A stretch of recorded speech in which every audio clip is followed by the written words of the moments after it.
How's it going, everyone? Welcome back to another Metroplex Bass Addicts video. This video is going to be a little bit different than anything we've ever done, but we thought it would be a cool concept to kind of make a video on, and we think you guys will find it interesting. I know we definitely do. We've done this before in the past, but we haven't ever made a video on it. Ian and I have just kind of kept track of it. Back in 2022, we kept track of this same kind of concept, just for us to know because we find it interesting.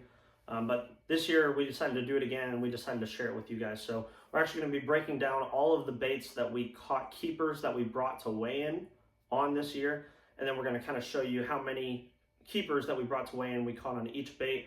Kind of show you the list from like 1 through 10. There's only 10 baits that we actually caught, keepers that we brought in on this year. So we're going to show you all 10 of those baits, and then we're going to kind of go more in depth at the end. After we kind of break it down, we're going to go more in depth at the end on the top 3 baits from the 2024 fishing season, tournament season. So y'all stay tuned. We're going to get into kind of the stats of everything.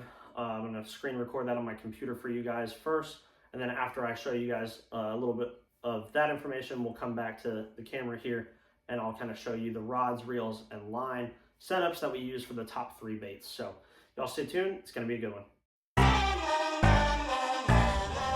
Nope. Right there you go. Okay. Nope. What? Why? I think I like it. All right, guys, so let's get into it. As you can see here, last night Ian and I went through and kind of thought about and analyzed all of the bigger tournaments we fished this year. We didn't include any night tournaments in this, so it was just any Team Trail Outdoors or Bass Champs or Brandon Belt. We fished the Brandon Belt on Cedar Creek. We fished an Elliott's Electric tournament on Fork. We fished a North Texas Bass Open on Boat Arc. So we included all the bigger tournaments that we fished that took place, during the daytime. But like I said, no night tournaments. And then I didn't include the one college tournament I fished just because I only fished half the day that day. And I have boat issues and stuff and had to get off the water early. And it was my last college tournament. We didn't do too hot. So I didn't include that either. So all of the regional trails, the bigger regional trails that we fish, just included that. So as you can see here, the lineup was Sam Rayburn, Lake Tawakoni, Cedar Creek 3 different times. One's for Bass Champs, one's for Brandon Belt, one's for TTO. Lake Fork in the Elliott's Electric Tournament, Louisville in the Kings of Cowtown Qualifier, Possum Kingdom, Boat Arc, and then Kings of Cowtown here, which was on Eagle Mountain, Lake Worth, and Lake Louisville. We only actually fished the first day of that one on Eagle Mountain and Lake Worth. We did not fish day 2 because we were out of it. And then the TTO Championship, which was on Lake Texoma. So there's kind of a quick rundown of, the baits that we caught our fish on in each tournament. We ended up weighing in this year 52 total keepers across these tournaments here. And so we're only counting keeper bass that we weighed in. Some of these tournaments we might have caught, other keepers as well, but we either culled them out or we didn't take them to weigh in. So we're only including ones that we weighed in, just because it's kind of hard to remember, what we caught other fish on that we culled out. A lot harder to remember that than what we actually brought to weigh in. So that's kind of the stipulations for this. Just the fish that we weighed in at each tournament. But we thought it would be cool to kind of analyze this. We did this in 2022. We didn't make a video on it, but we had a really good year in 2022. It was our best year to date still. And so we did it that year just because we were interested and wanted to see. And there was a lot more baits that year than this year. This year we kept it pretty simple. We only caught fish that we brought to weigh in on 10 different baits, as you can see here. And as you can see, just going down the list, there was a 4-way tie for 7th place, which is the 7 through 10 here. We caught one on a small swim bait. That was at the championship on Texoma. It was like a little small rage swimmer that Ian had on an Okashira screwhead. I caught one at Possum Kingdom on a Demiki rig or a jighead minnow scoping. Just a Demiki jighead with a Big Bite Baits Sensation Slim minnow. I caught one keeper as well the second morning of the TTO Championship on Texoma on a spook. And then this 5XD caught one keeper for me on Cedar Creek during the TTO tournament early in the morning. I caught one on the point that we were fishing all day that day on a 5XD. So those fish all accounted for one, or those baits all accounted for one keeper. And then from here on is where we kind of get into the baits that caught more than one. So sixth place, we had the square bill crankbait with three keepers. Two of those were on a 1.5 style square bill, KVD square bill, and then one was on a 2.5 size square bill. And I believe pretty much all of those fish were at Cedar Creek or Eagle Mountain in Kings of Cowtown. Number 5, we have the Texas rig. Caught us 4 keepers, and that was just all in one day. That was at our Bass Champs tournament on Cedar Creek. We caught 4 of our 5 keepers that day on a Texas rig with a like creature beaver style bait. I believe Ian was throwing the Guggen baits, Bandito bug, and summer craw, and I was throwing a big bite baits BFE in the same color. Number 4, we have the wacky rig that accounted for 4 keepers as well, so it's actually tied with the Texas rig there. Caught a bunch of those fish at Possum Kingdom, and I believe the other one was at Cedar Creek. Well, we caught 2 at Possum Kingdom on it, 1 at Cedar Creek, and then 1 at Lake Worth during Kings of Cowtown on it. Just throwing it weightless, throwing a big bite baits, Senko. That was really the only worm that we really threw was a Senko style bait. We never really threw anything super finessey on there. Number 3, you can see, is the jig. We caught 5 on the jig this year. The jig has been one that has always pretty much been in our top 3 or 5 every year since we started doing this in 2021. It's just a bite getter, and it's a big bite getter, and it's a great bait to throw all times of the year and different depth zones and water clarities. Number 2, and I'm sure you guys, especially you guys that have been watching our channel for a really long time, are not surprised by this, but the chatterbait caught us 10 keepers this year. There's definitely been years in the past that the chatterbait has been number 1. I actually think 2022 and 2023, the chatterbait was our number 1 bait. It's another great bait to throw all times of the year. Anytime that you're fishing, shallow to mid depth, especially if there's any kind of stain in the water, chatterbait's one of our go-tos. And especially, when you're covering water and trying to figure out where the fish are, it's a great shallow target bait to kind of move around with and cover water, especially in the spring and fall. And also, if you guys have been watching the channel for a long time, I'm sure you know the only chatterbait that we throw is the Z-Man jackhammer, typically in the spot remover color in the 3/8 ounce size. A lot of our fish on this year came at the very end of the year. As you can see here, we caught 4 on it in the TTO Championship at Texoma. Also got 2 on it at Possum Kingdom when we went up in the river. And then kind of sporadically throughout here, we caught 1 on it at Tawakoni, 1 on it at the Bass Champs or the Brandon Belt at Cedar Creek. The Elliott's Fork tournament, we caught both our keepers that day on it. So you can see it's just a really great bait, especially through that spring season. And then finally, number 1, and this is a new number 1. I don't think this has ever been number 1 for us before. It's always pretty much in our top 3 to 5 as well. It's just another bait that gets bit in every depth zone, every water clarity, every time of year.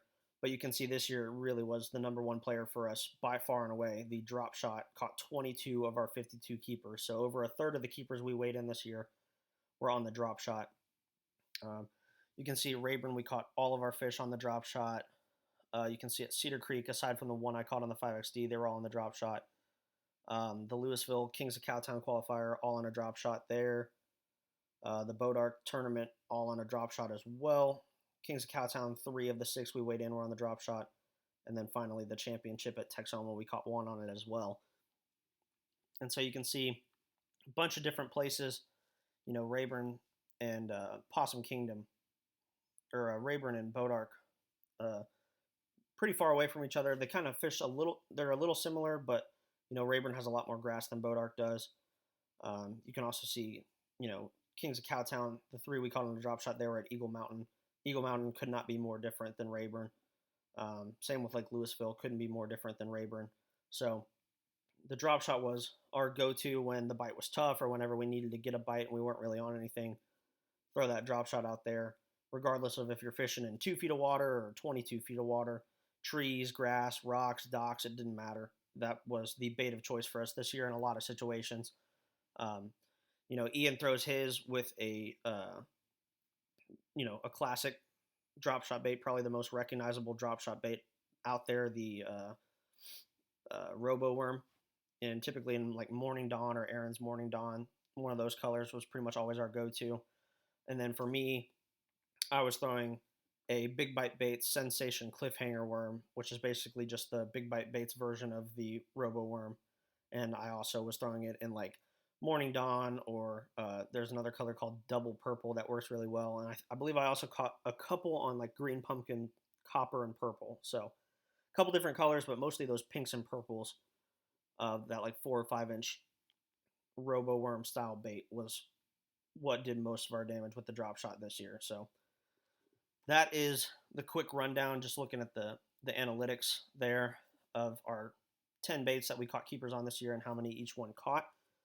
And as you can see here, like I said, you can go through and look at this and see kind of which lake each bait did its damage on. And yeah, now we're going to transition to the camera, and I will film a quick couple clips for you guys showing you the top 3 baits and kind of the rod, reel, and line setup that we like to throw the jig, chatterbait, and drop shot on. So stay tuned, and we'll see you here in just a second for that. All right, guys, so I'm going to break the setups down that we use for the jig, chatterbait, and drop shot. These are just my setups. Ian's are pretty much the same. They might be a slightly different brand, but in terms of like the rod length and action and the reel speed and the line size, it's pretty much the same. So I'm not going to go too in depth on like specific brands or anything. I'm just going to kind of talk about action, power, gear ratio, speed, line size, and the baits themselves and the hooks and stuff. So we're going to go from 3 to 1. So starting off at number 3, we have the jig. As you can see here, got a nice jig on. Let me pull this off here. So for the jig, I actually have 2 rods and reel setups that I use for this. And these are actually the same ones that I use for my Texas rigging as well, which I believe was either our number 4 or 5 bait.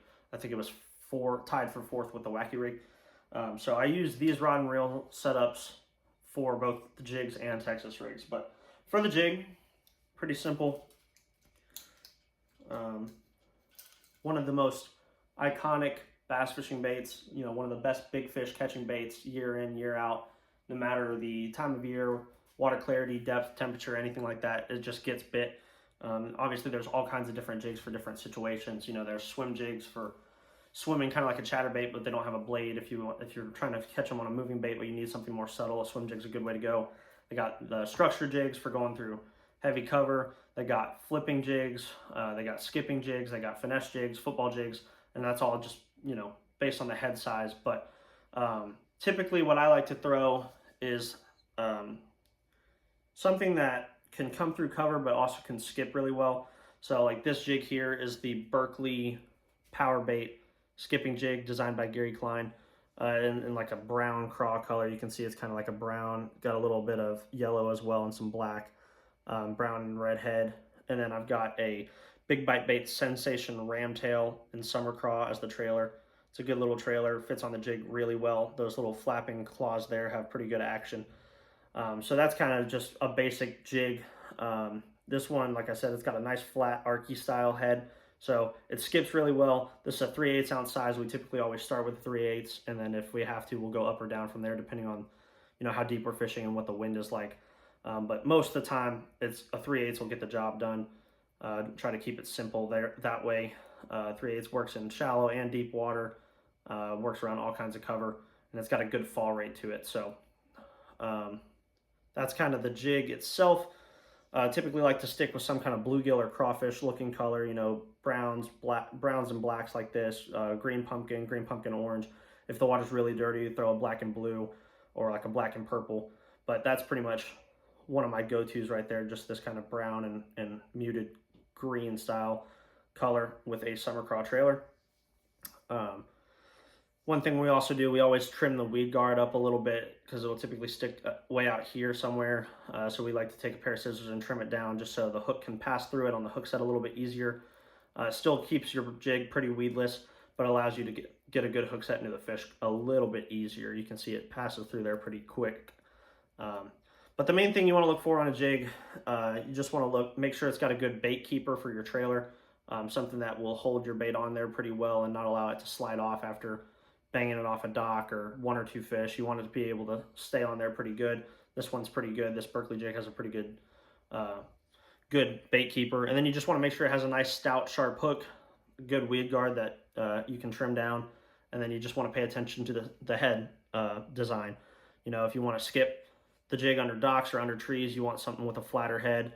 If it's real cold out and you're fishing offshore or you're fishing for fish that aren't really biting all that well, that finesse style head, finesse jig style is a pretty good option. Also in the summertime when you're fishing offshore, on ledges and stuff like that, a football head is a pretty good one as well, and a structure head. So there's all kinds of different jig options out there. You just kind of got to play around with what you like. But like I said, this is what Ian and I typically go with a lot of the time. It's just an Arky style head, which just means that like flat skipping style head. It allows you to still drag it offshore. You can drag it through mostly anything. It comes through cover well, but it also skips really well. So this is a bait we throw all 12 months out of the year, whether it's winter, summer, fall, spring. You can throw it on beds. You can skip it under docks. You can drag it on a ledge or a point offshore. You can throw it in a brush pile. You can throw it down riprap banks or chunk rock banks. You can throw it on bluff banks. Really, this bait will go anywhere you need it to, and it'll get bit pretty much all over the country in 12 months out of the year. So in terms of the rod and reel and line setup, like I said, I have two. So this one is a 7'2" medium heavy fast rod. Can't show the whole thing in the frame, unfortunately, but it's a 7'2" medium heavy fast. It's a Denali covert worm and jig rod.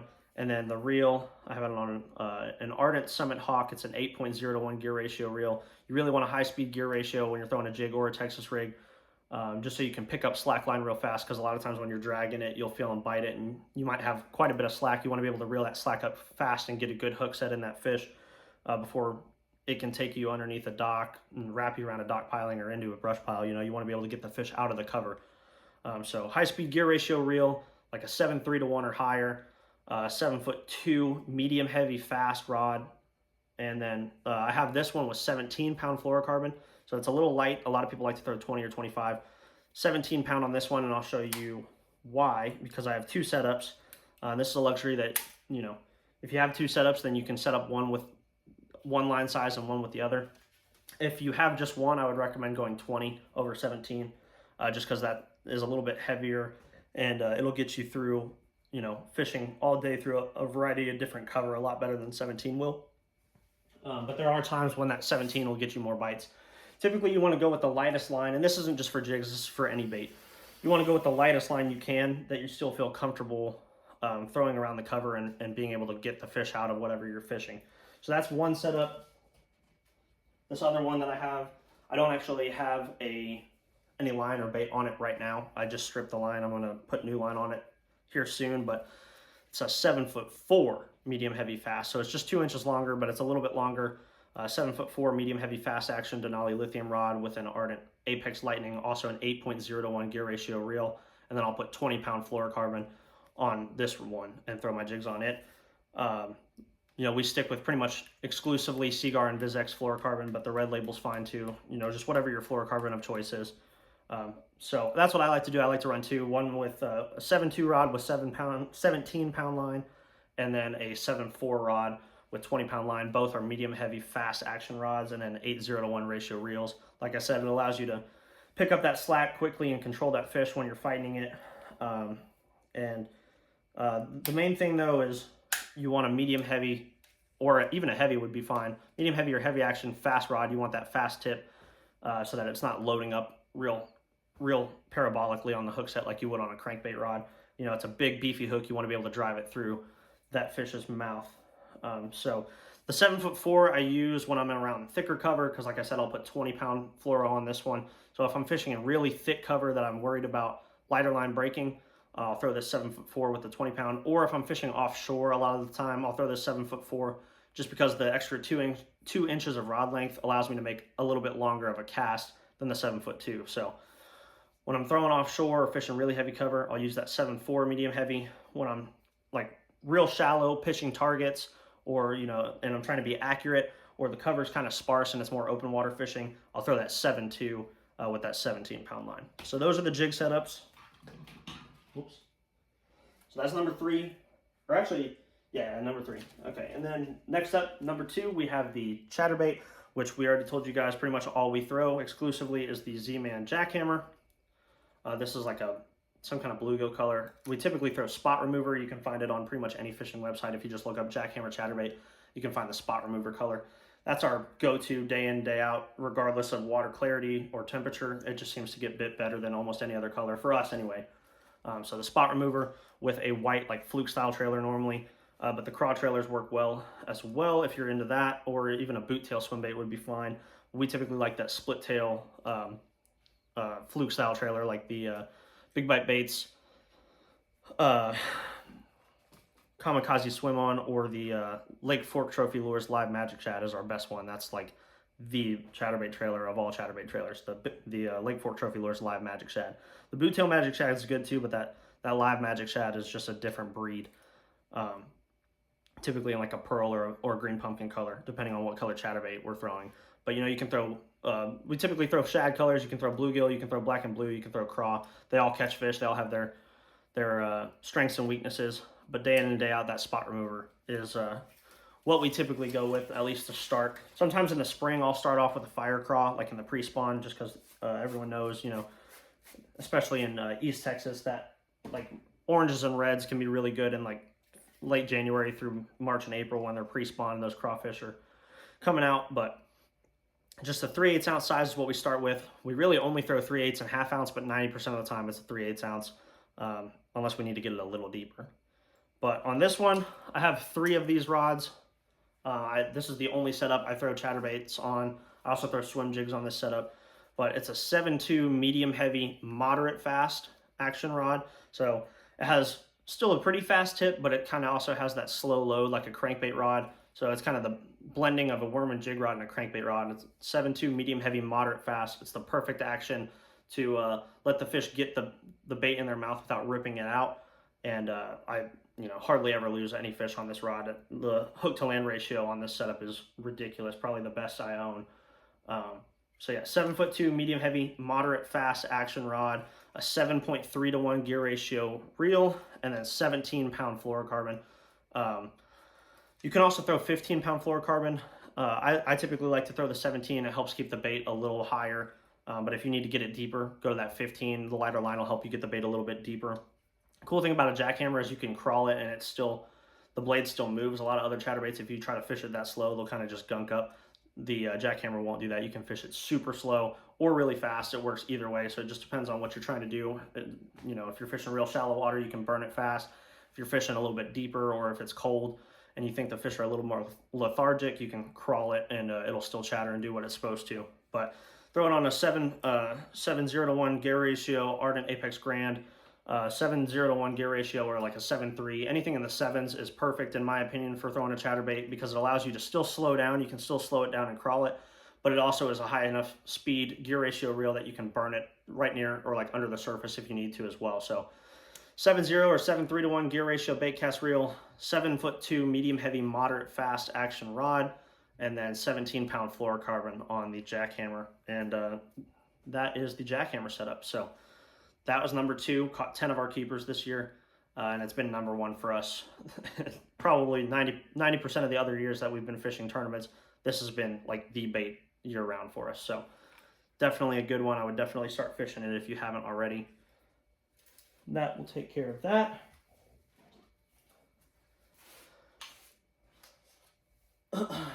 And guys, Ian's rods and reels, like I said, they're not necessarily the same brands as mine. Like I'm Ardent and Denali only for the rod and reel, but he has a couple other things, Shimano, Daiwa. It doesn't matter, just whatever your rod and reel of choice is.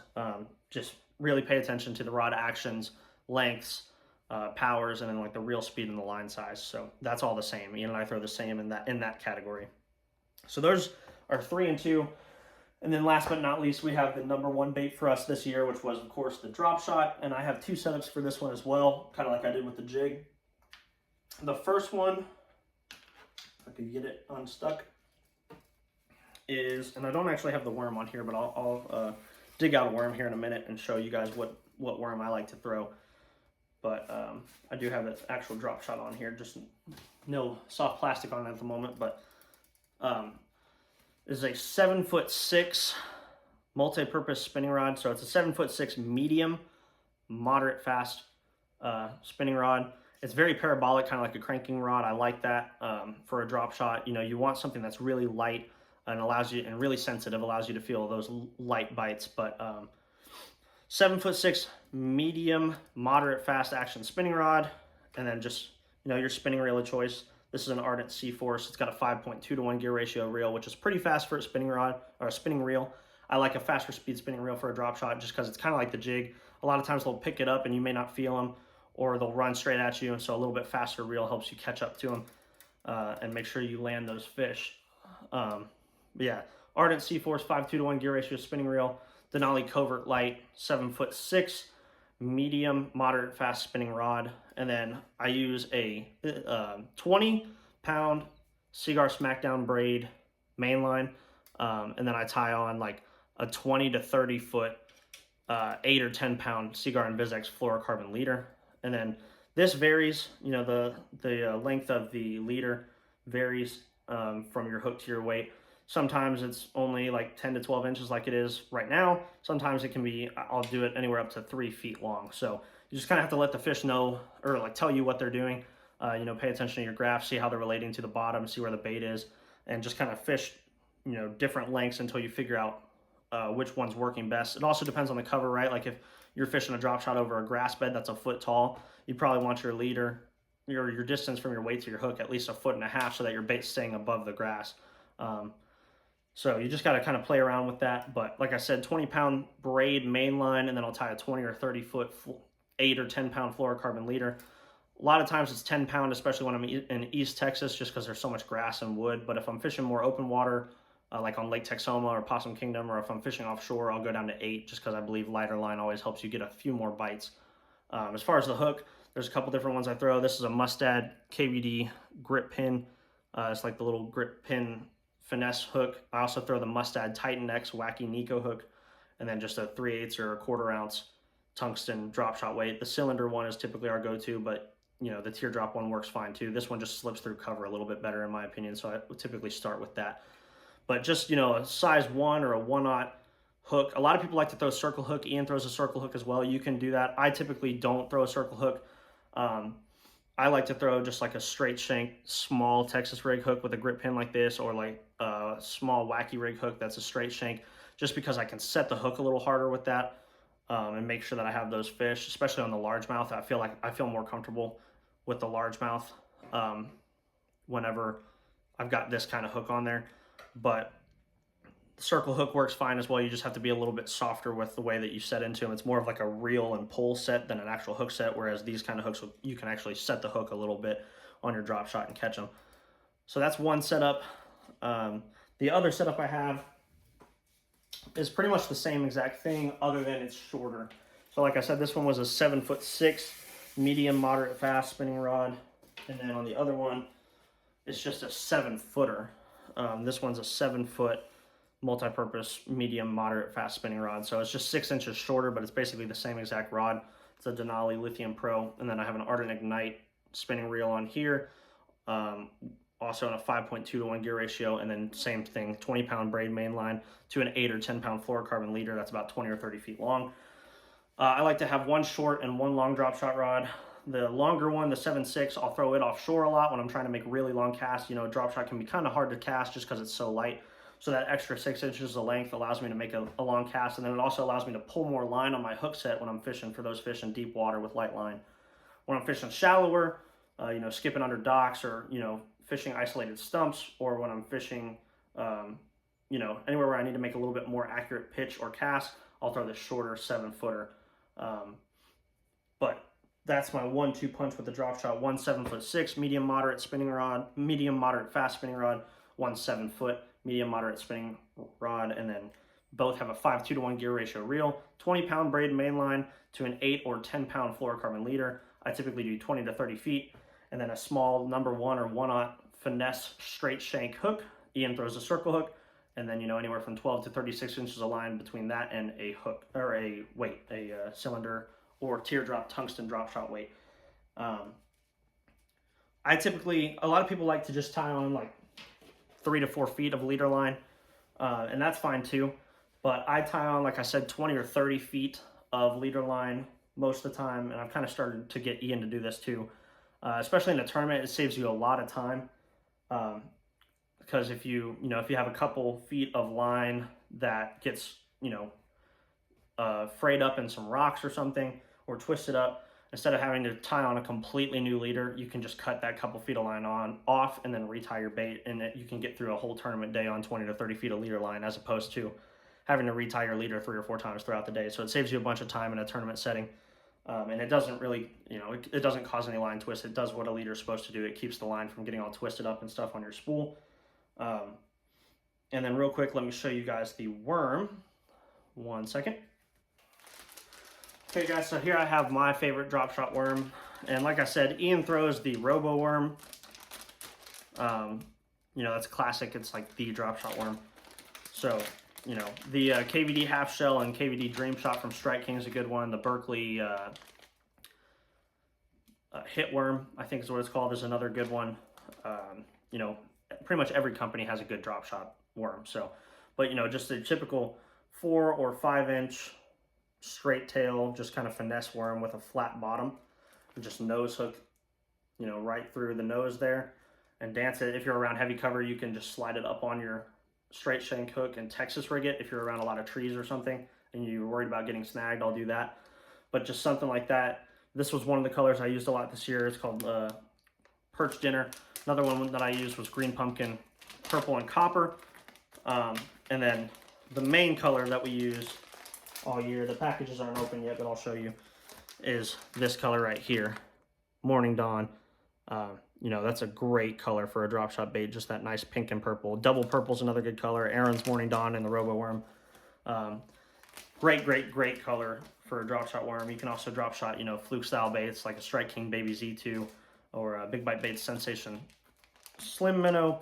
You can throw those in a shad color, especially around shad spawn, or when you're offshore fishing and catch a lot of fish that way too. But, just whatever your favorite drop shot worm of choice is, throw that on that drop shot. And it gets bit all year long, pretty much every water clarity. It's not the greatest in super muddy water, but pretty much any other water clarity, time of the year, depth of zone, water temperature, they bite it. And that was our go-to this year whenever we needed a bite, and it worked for us. So those are our top 3 baits of the year: jig, chatterbait, drop shot. If you put those 3 baits in your hand, regardless of where you're fishing, time of year, water clarity, temperature, depth zone, type of cover, if you stick those baits in your hand enough and cover enough good water, you're going to catch fish with them. So we hope you guys enjoyed this video. I know we haven't posted a lot recently. I think we've only posted 2 videos in the last 6 weeks after kind of being able to post once a week all year. We apologize for that. The holidays have been crazy. Haven't been able to get out much, but stay tuned. We should hopefully have some really good content coming soon. This weekend, we're going out to our buddy Tyler's ranch, and we're going to try to get on a pig hunt. We're going to try to get on a duck hunt, and we're going to try to fish Lake Welsh as well. It's not far from Lake Welsh, and then he even has a couple ponds on the property that we may fish as well. So we're hoping to get at least 4 videos from this weekend, maybe more. So y'all stay tuned. The next month should hopefully start to pick back up and get a lot better in terms of how often we're posting. We appreciate you guys sticking with us. We'll see you on the next one. Thanks.